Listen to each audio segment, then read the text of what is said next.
రేవంత్ రెడ్డి, కేటీఆర్ ఒకే వేదికపై మనకు కనబడబోతుర్రు. ఇది ఒక సంచలన సభగా చెప్పుకోవచ్చు. ఎందుకంటే ఈ గత కొద్ది రోజులుగా ఒకరిపైన ఒకరు విమర్శలు చేసుకుంటున్నారు. అటు రేవంత్ రెడ్డి, కేటీఆర్ ఒకరికొకరి పైన వివాదాలకు ఉన్నటువంటి పరిస్థితి మనకు తెలిసిందే. ఇద్దరు పోటీగా మాటల వర్షాన్ని కురిపిస్తున్నటువంటి పరిస్థితి మనము గత రోజుల నుంచి చూస్తా ఉన్నాము.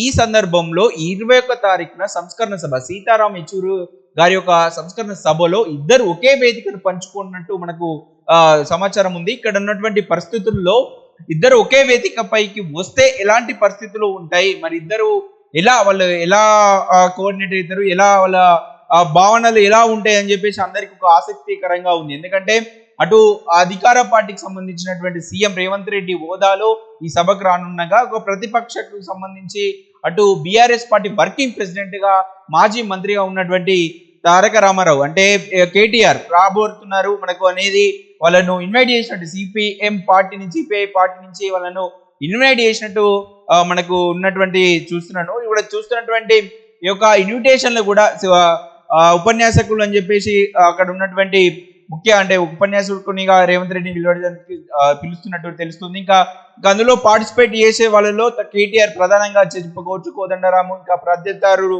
తమ్మినేని వీరభద్రం తదితరులు చాలా మంది వస్తున్నప్పటికీ మెయిన్ గా హాట్ టాపిక్ గా చెప్పుకోవాల్సింది ఏంటంటే రేవంత్ రెడ్డి, కేటీఆర్ ఒక వేదికను పంచుకోబోతున్నారు అనేదే ఒక సంచలన నిర్ణయంగా కనిపిస్తూ ఉంది. మరి సీఎం రేవంత్ రెడ్డి అయితే పక్కా వస్తారని చెప్పేసి మనకు కనిపిస్తుంది. మరి కేటీఆర్ వస్తాడా రాదా అని చెప్పేసి ఒక ప్రశ్న మాత్రం ఉన్నారు ఇక్కడ. ఎందుకంటే రేవంత్ రెడ్డికి ఎక్కువ ప్రాధాన్యత ఉంటుంది, ఎందుకంటే ముఖ్యమంత్రి కాబట్టి, రాష్ట్ర ముఖ్యమంత్రి కాబట్టి ఎక్కువ ప్రాధాన్యత ఇచ్చే అవకాశం ఉంటుంది. కాబట్టి మరి కేటీఆర్ అదే వేదికకు వస్తాడా రాడా అని చెప్పేసి ఒక ఆసక్తి మాత్రం నెలకొంది. మరి ఒకవేళ వస్తే మాత్రం ఒకే వేదికపై ఇద్దరు కనబడే అవకాశం, ఒక అరుదైన సందర్భం మనకు కనిపిస్తే అవకాశం ఉంది. ఒకవేళ రేవంత్ రెడ్డి వచ్చిన తర్వాత కేటీఆర్ వచ్చే అవకాశం ఉందా, లేకపోతే ఇద్దరు ఒకేసారి వేదికను పంచుకుంటారా అని చెప్పేసి ఒక ఆసక్తి మాత్రం నెలకొంది. ఏది ఏమైనప్పటికీ కొద్ది రోజుల నుంచి మాత్రం కేటీఆర్ వర్సెస్ రాష్ట్ర ముఖ్యమంత్రి రేవంత్ రెడ్డి పైన అటు బీఆర్ఎస్ పార్టీ పైన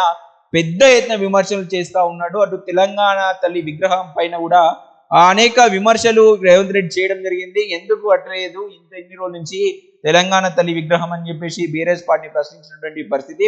ఎందుకు మీ అయ్యకు ఈ రిజర్వేషన్ పెట్టుకున్నారా ఈ ప్రాంతం అని చెప్పేసి ఘాటైన వ్యాఖ్యలు బీఆర్ఎస్ పార్టీ పైన చేయడం జరిగింది. మేము అటు కేటీఆర్ కూడా అటు మీ యొక్క రాజీవ్ గాంధీ విగ్రహాన్ని గాంధీ భవన్ పంపిస్తాం మా పార్టీ అధికారంలోకి వస్తాయని చెప్పేసి ఆయన కూడా ఘాటైన వ్యాఖ్యలు చేయడం జరిగింది. ఈ సందర్భంలో ఈ యొక్క సభ మాత్రం ఒక ఆశ్చర్యాన్ని, ఒక అదుర్దైన దృశ్యాన్ని మనకు కనిపించే అవకాశం ఉంది. ఒకవేళ చూడాలి. మరి ఆ రోజు 21 తారీఖు రోజు 11 గంటలకు సంజీవ విజ్ఞాన కేంద్రంలో ఈ యొక్క మీటింగ్, ఒక సభను సిపిఐ సంబంధించిన పార్టీ వాళ్ళు నిర్వహిస్తున్నారు. దానికి ముఖ్యంగా సీతారాం యెచూరి చేసినటువంటి ఆయన యొక్క మేధ కావచ్చు, లేకపోతే అతని పైన వాళ్ళ ఒపీనియన్ షేర్ చేసుకోవడానికి, చేసినటువంటి సేవలను గుర్తు చేసుకోవడానికి సభను నిర్వహిస్తున్నదని చెప్పవచ్చు. అతని జ్ఞాపకాలు, అతని యొక్క స్ఫూర్తికి వచ్చినటువంటి ముఖ్యులతోటి మాట్లాడించే అవకాశం ఉంటుంది. మరి ఇదే వేదికను ఇక్కడ ఉన్నటువంటి ప్రధానంగా మనకు విపక్షాలని చెప్పుకున్నట్టు అటు కాంగ్రెస్ పార్టీ,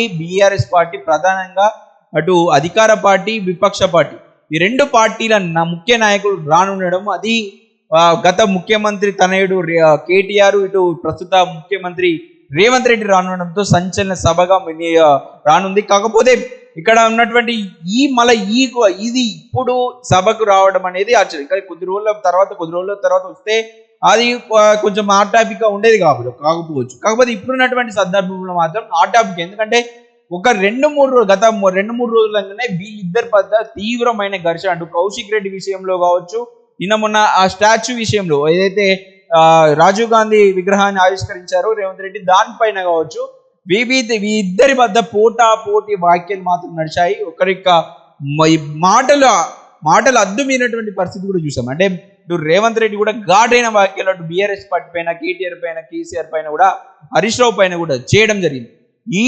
అటు కేటీఆర్ కూడా తీవ్రమైన వ్యాఖ్యలు చేయడం జరిగింది. అటు హరీష్ రావును అయితే చాలా విమర్శించారు, ఈ బీఆర్ఎస్ పార్టీని తీవ్రంగా విమర్శించారు.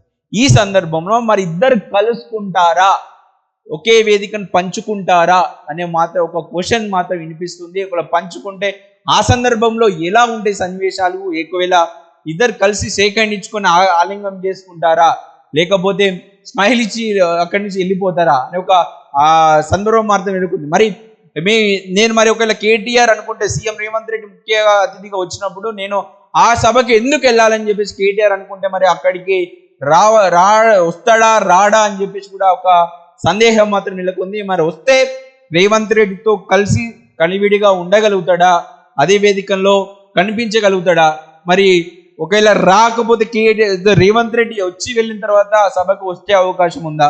ఈ రెండు ప్రధానంగా అనిపిస్తూ ఉన్నాయి. ఎందుకంటే ఆబ్వియస్ గా మనకు తెలిసిన ముఖ్యమంత్రి హోదాలో రేవంత్ రెడ్డికి మాత్రం ప్రియారిటీ ఏ సభలైనా ఉంటది. ఈ సభలో అతనికే రేవంత్ రెడ్డికి ఎక్కువ ప్రాధాన్యత ఇచ్చి అతన్ని ఎక్కువ వేదికకు ముఖ్య అతిథిగా భావిస్తారు కాబట్టి అతనికి ఒక ప్రయారిటీ ఉంటుంది. కాబట్టి ఆ సభకు కేటీఆర్ రాకపోవచ్చు అనే ఒక ఊహాగానాలుగా మాత్రం వస్తున్నాయి. వస్తే మాత్రం ఎలాంటి సిచ్యువేషన్లో ఉంటాయి, ఇద్దరి మధ్య ఎలా సన్నివేశాలు ఎలా ఉంటాయి అని చెప్పేసి ఆశ్చర్యం మాత్రం నెలకొ ఉంది. మరి చూడాలి 21 తారీఖు రోజు ఈ యొక్క మనకిద్దరు ఒక విపక్ష నేతలు తీవ్ర స్థాయిలో విమర్శలు చేసుకుంటున్నటువంటి అటు అధికార పార్టీ విపక్షకు సంబంధించినటువంటి నేతల మధ్య ఎలా ఉండబోతుంది అనేది ప్రధానంగా ఆ రోజు మనకు 21 తారీఖు రోజు స్పష్టంగా ఉంది. 11 గంటలకు ఆ సభ ఉండడంతో ఆ సభలో మరి ఇలాంటి సంఘటనలు చోటు చేసుకుంటాయి అనేది మనము చూడాల్సి ఉంది.